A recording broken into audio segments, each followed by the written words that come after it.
কত দেশের মানুষ কত রকমের উপকরণ দিয়ে রান্না করে, তাই না?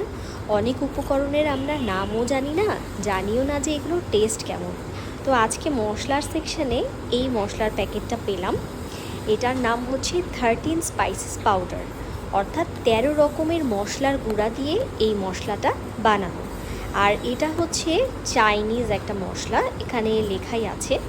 আর এটার দামটাও দেখতে পাচ্ছেন, খুব একটা বেশি না দামটা। যেহেতু অনেক রকমের মশলার গুঁড়া আছে এই এক প্যাকেটে, সেহেতু দামটা আমার মোটামুটি ঠিকই মনে হলো। তো চায়নার বিভিন্ন রেসিপি, চাইনিজ বিভিন্ন খাবারের রেসিপিতে হয়তো বা এই মশলাটা ব্যবহার করা হয়। চাইনিজ তো আমরা ভেজিটেবল, ফ্রাইড রাইস, তারপর সিজলিং, বিফ, চিকেন, প্রন এগুলো রান্না করেছি, কিন্তু আমি কখনো এই মশলাটার নাম শুনিনি অথবা ব্যবহার করিনি। আপনারা যদি কেউ ব্যবহার করে থাকেন আমাকে অবশ্যই জানাবেন।